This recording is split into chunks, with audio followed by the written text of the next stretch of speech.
العالمين. الحمد لله الذي هدانا لهذا لنهتدي لولا أن هدانا الله. والصلاة والسلام على حبيبنا محمد مصطفى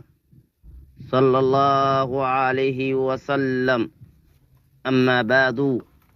السلام عليكم ورحمة الله وبركاته. أخينو ودا الله تيغا ودا الله ماما الله كبيرو تيغا ننغان قوا الله كبيرو ماما ننغان قوا ننغال حالا بيسو أنتا غنتبا واجبين كم أن الله تيغا أنغا ترنان تانون بلي كما واجبين كم أن الله تيغا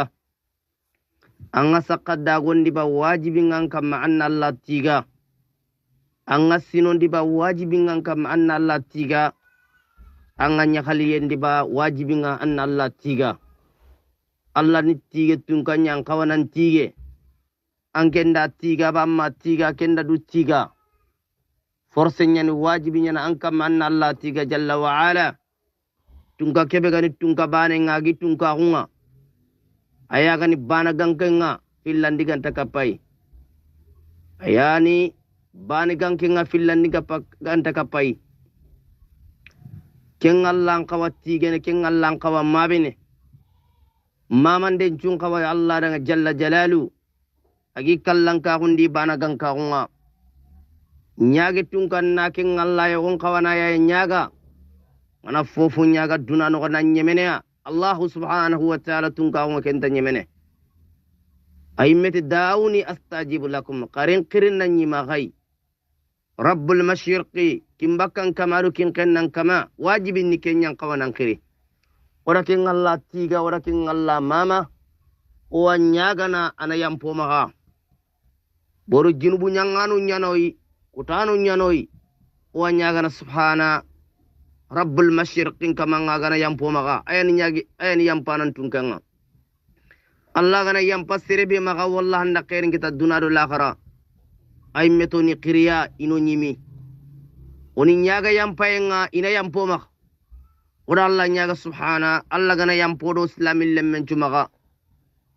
bana nyay gon nyay ba nyay har nyay ba aw saqira aw kabira walla nyaqir senya ba walla nyay lemini nyay ba aw aliman aw jahilan anya fotu ana nyay ba walla nya fotu ambali nyay ba oda Allah nyago da usudangani Allah gana yampo sumaga أو قني أو فقير ولا نبنا ولا نفقار يبا أورا الله نياغا سبحانه الله غنا ينفوس مغا الله غنو كوكمو بيا الله غا ينفي مغا الله غنو ستر الدنا الله غنو ستر الآخرة الله غنا كومي بيرا غنا ستري والله واي بندان تكتنا كينا دنا تنغنغو نغتي سنان كاينان تيوان غيبانا الله سبحانه وتعالى غدان چترنيا ودا الله نياغا رب المشرق كما اغنستر دنا اغنستر الاخره اغنستر دنا اغنستر الاخره وصلني النبي من كما يا محمد ابن عبد الله عليه الصلاه والسلام النبي مكيبه غني النبي من بولا غرن النبي مغان ترني بعد رسول الله الله فارندان جاله صلاه الله والسلام الله كسين الله نيما agana yang kandi sugandi komen kamma sugandi kome kebe gani Muhammad ibn Abdullah alayhi salatu wassalam ayani annabi mulla garenga annabi mentarni anganandu dammin cokata annabi mago anda gare ko kamane nyanda ko nanti ayan annabi timmandan annabi mentarni bada rasulillah Allah faren palle gana lingandan nan tongondi agama linganda maka tongondi soronga kenyiye kama iga tokkiniru ke annabi nyimme tere killen battenga salatullahi wassalamun ke annabi nyimme abugu makka uronyadi agarini makka ari kiranje kiyernyadi kencere makide makka angalla be nangemai korna tongunya fasa dingiras onan kay tongu dunkonunga sorombe nugara annabi nyimme laga gara garandi soron benu gana annabi nyimmin laga na begbegu soron benu gana annabi nyimmin laga na afi bugu laqya annabi nyimmin garni makka ma kunyo gonuni adi yogonu nyi yogonu mabia wallahi kamani nyimme da kenya go qur'an ngona dittongu ngana garantelle corona wardo tongudun konunya haragani jamanya roke gani haragani jamanya roke gan corona wardo kunya battenga mona takkin kita dunadul akhara angana wardo tongun tanam battenga ijamanga gabo korenga mogo ala garunga karne asankinya kenya nona wardo fare sennen killenga ma alla no kisi ano tanga ogane tokkindo annabi nyimme ke battenka ono nganni lagana khalas ndi allah dangan tabaraka wa taala umma ganya sureya nganni bureddun kya goy annabi nyimme bidin nganni bureddun kya allah tigande ndage halle adonan salle annabi nyimmen kamma sallallahu alaihi wasallam kengana dangi ibadallah allah komo lenkoga munda wona me simmandi fibe kamma wona me hakla warandi rara mare min ganya mo ko ammatimme annaka sinte nyani ammatimme dimmesu anganya ngala halas no ammatimme angana ngi jimmen katu wakati tantin kettimya akota nanga dan naka senko soronga nanti jaga anke mata ga imme sakana timme kenyani wona me simmandi wona me kuruntu kata khairi sefana ngado trenkanda na be suda sefana kebe imme ga sefene katta hay ay me mattimme anaka sintenyani amattimme anaka sintenyani osuna allah nyagane jalla wa ala ma allah no timmandi gana khenu dingira be wona allah nyaga tabaraka wa taala ma allah gana yampo maka kengana dangi ibadallah lenke odiga mun finu filliya kamma kun finu filli muslimonga giribanen kamma igada kellaga na yebe na suttandi bakka menaka be sugadi tanciginda kamma na dampu mogo be ga gemma aga kempo be oga dampu noga yebe na bugu menaka fo khore nyani aga kenga na bugu soron naga kenga bugu silaminun naka kenga bugu sumpun naka togo nyana sumpunga na fantakai togo nyana tage nga na fantakai barna sabo man khai Ali ibn Abi Talib gadigamu agada kenkoni nanti man da'a al amanat sherebe gana duntanga gullaga angana tokono na tokono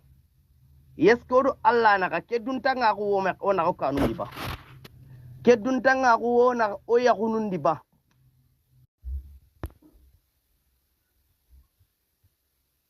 ko ona ko kanundi ba kedun tanga ko ona o ya kunundi ba kedun tanga ko do romun naka ba kedun tanga ko wodo tuanun naka ba wa kedun tanga ko wodo tuambalun naka ba wa kedun tanga ko odo bannan naka ba wa kedun tanga ko bannan do fuqarun naka ba be sura bani su hakke nga anda nakari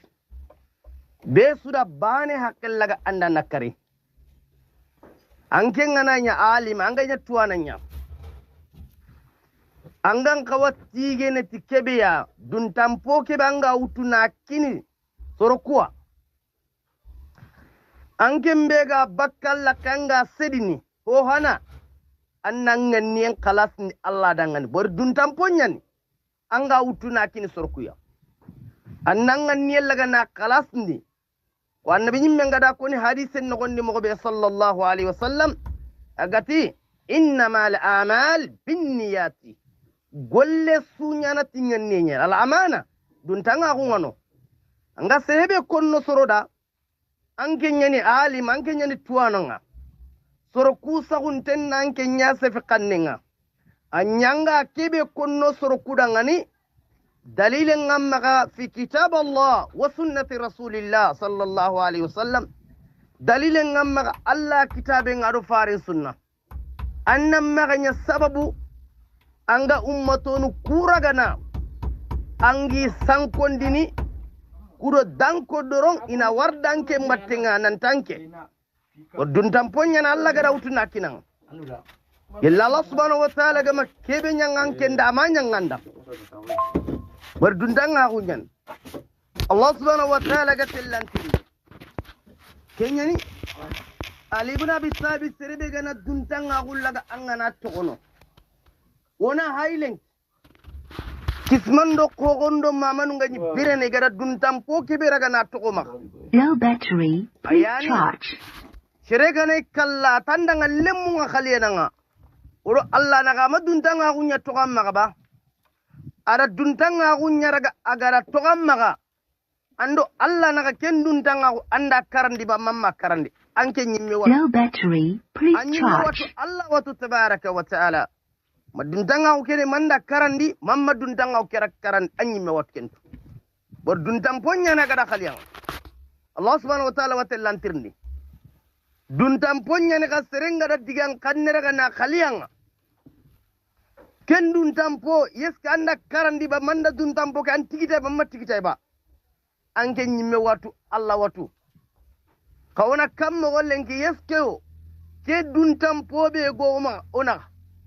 ngeranga na wareme waibe suginga anga tunga Allah bai sikki kanando konno naga anninga ibe keraga anna koni ngadin ta num pillau tunga daga sagata nanti kari kedin kita duntanga kunyande ngake khaliya nga kyandin kita ka har mare magun noni ngana ad mare magun tagenga ugana ware meda kasidi ugana sigi meda doredi ono haklen to ga kebe konno meda ngani bor duntanga kunyana kamanga da ken kaliyanga awallenki makyanta dunan langul serenna giri tanum pilliwut ana daga sagata anan tindi foy Allah banna kempo nyanga danga anna wasi anta kempo nyana dangal ka kempo lanna mani dabarni annar daga na waiba kebe ga masede imme kenna sede khorna haklen to Ali ibn Abi Talib ti man dal amanati serebe gana duntanga gullaga angana to kono kita serebe gana duntanga gullaga angana to kono angara duntanga gullaga angana to kono kita ay landi ni mane khay wari kebe gani duntanga anda kellaga na to kono anda fam kita kemre kita andu ngene mane khay at kemre kita warad al qiyanat andu ngene jambay kinga andu ngene jambay nga waranga dunge jambay nga kitong serebe ga dunge jambay nga kella ba dunge ne duntanga ko ngaba sare fabe kayan kay na burunga kadi golle ngane kirsengan taku na buru kundiga mo ko be ga gemminga wankani ko ko ne nganda na buru kunya mo ko be ya yesto ora kenya ko ba sero seranga madunge duntanga ko nga anga dugene jambay kenga awona tunanti ke jambay dunge kanya sababu ngalenki agado ne gundi melenki kanya sababu ngalenki agado barandi melenki wada hana maramme anga makebe simma serebeda nanta kamanga ke konnanga walla kamanga kenya nanga kenga na kenya nga kitawo amadun tanga gullaga agada bonondi ba ada bonondi kenya Ali ibn Abi Talib ti serebe gana duntanga gullaga angana tokono atanga dungene jambayen kinga eske kenyan to na galenki ba ankenga ni kamanya Allah da fono kaliyanga ambara nam pinne miskino nga nam pinne fukaro nga antanta kenda barni anti kunnan ken kadaro i haqqinga anka ambara hide mana eske kulla bandar no ba kulla ba am pakken tangana ba la wakal akhal kenyani sero serege madunge duntanga ko anga dungine jambayen kenga ke iyo andungene jambay nga an kaga na dunge jambay nga su alan kisin ma ka anna dunge logayen kinga anna ya logayen logayen men kinga warna sabu na kai har maran manganya kanan ke wallanganya hohtanai soronyan cagangar dun tampo kewtu na kinanga man nan ke nga ken dun tampora anga bonondini man nanga ken dun tampora anga bonondini tagen nogondi